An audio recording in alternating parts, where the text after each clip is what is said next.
Many of you who watch this show, you know my background. You know that I love to do tough interviews, hold people to account, ask follow-up questions and push back against BS. But I also have a policy on this show of not interviewing people on the far right, white supremacists, conspiracy theorists, bad faith actors, because there's no point. It doesn't achieve anything other than give them another platform from which to spout their bile and normalize their awfulness. But look, if you are going to do an interview like that, you at least have to be prepared for what's coming your way. And yet, look what happened at the Knight Foundation on Thursday, where Ben Smith, the former New York Times journalist and now co-founder of the new news organization Semaphore, interviewed Fox's Tucker Carlson. Ben is a smart guy, a great journalist, but it wasn't the most promising start to that interview. I'm just hoping you'll let me ask questions and not steamroll me, because you're a professional and I'm not. Here's the thing. Tucker Carlson may not be good at the kind of things we expect a TV journalist to be good at, but he is good at steamrolling people, especially people operating in good faith, like Ben, unlike Carlson himself, who, again, is a bad faith actor.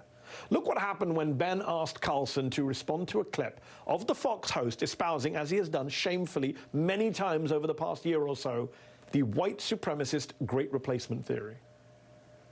The center of the Democratic electoral strategy going forward, I'm not guessing, they talk about it constantly, you're a journalist, you must have noticed, is to bring in new people who will vote for them. Now that, let me just finish if you don't mind. This is not something that I made up or found on the internet. I don't even really go on the internet. Okay, first off, that's not true, of course.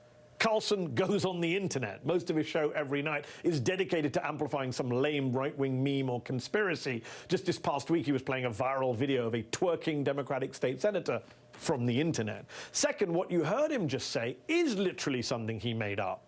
Democrats aren't the ones pushing the Great Replacement theory. Neo-Nazis are. White supremacists are. Racists are. The kind of racists who have worked for Tucker Carlson. To his credit, Ben Smith gently tried to raise that issue with the Fox host. You are misunderstood, perhaps, in your view a lot then, both by, as you said, kind of the New York Times, but also you keep having sort of explicit white supremacists who have, on secret message boards who work for you, and you have to, I know this has been very painful for you in some cases. I've never even met a white supremacist. You have these folks, you have folks who have posted, you have a large number of people, Scott Greer, Blake Neff. I'm just curious why you've been sort of flypaper for these people on your staff. You're not asking me a question. That was the question. Why have you been flypaper for these racists? Deep breath. I've never had a white supremacist work for me. I don't think I've ever talked to a white supremacist.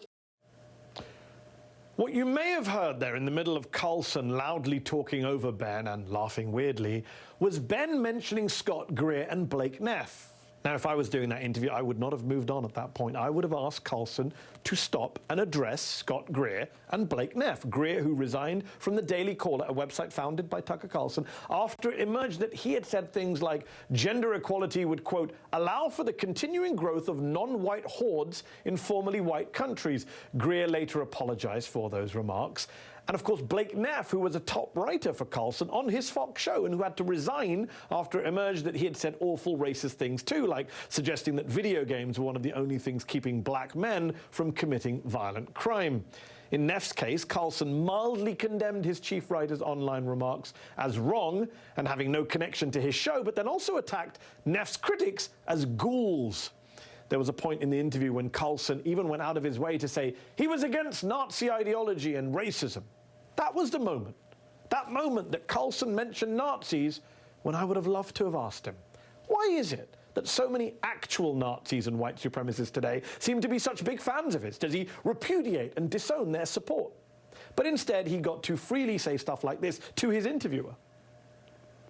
This is why you are considered correctly a propagandist and not a journalist, because I just explained in detail, with total sincerity, what I believe. You ignored it and invoked mass shooters. He's calling other people propagandists. You know what I would have done there? I'd have reminded Carlson in front of that live audience that his own Fox lawyers once described his show, in the words of a judge who summed up their arguments, as non-literal commentary, as exaggeration. In fact, Carlson even had the audacity and shamelessness to make this claim. I mean, you'll definitely catch me making mistakes. I mean, I do 5 hours live every week, but you will never catch me lying on that I don't think. I mean, if you can find an example, throw it at me, but I really try to tell the truth. Wow. Carlson is taunting the interviewer. Find an example of me lying. I mean, it's actually not that hard because there are so many. Here's a false statement that Carlson has made on his show repeatedly, despite being fact-checked again and again, despite being told it's false. And yet here he is just last month making it again. Just to be clear on terms, an insurrection is when people with guns try to overthrow the government. Not a single person in the crowd on January 6th was found to be carrying a firearm. Not one. That's not true. Many people had guns. They've been convicted. He knows it's not true. He's been told it's not true, but he keeps saying it. Then again, there's just so much to hold Carlson to account for, or to try and hold him to account for. There's the New York Times deep dive into more than 1,000 episodes of his show, which reveals how Carlson pushes extremist ideas and conspiracy theories. There's him accusing immigrants of making America dirtier and poorer. Him suggesting Ilhan Omar shouldn't have been allowed into America. His describing of the threat from white supremacist terrorism as a hoax. Him hosting a Fox Nation documentary suggesting 1/6 was a false flag. That time he told parents that they should hit teachers.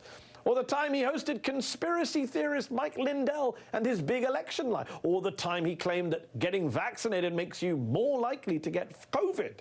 Or all the times he's fawned over foreign authoritarians like Viktor Orban and Jair Bolsonaro. But no, what we got, sadly, was just 20 minutes of Carlson steamrolling the interviewer.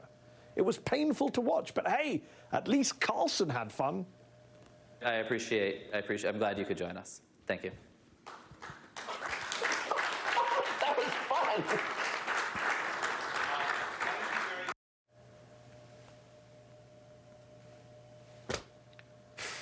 Coming up,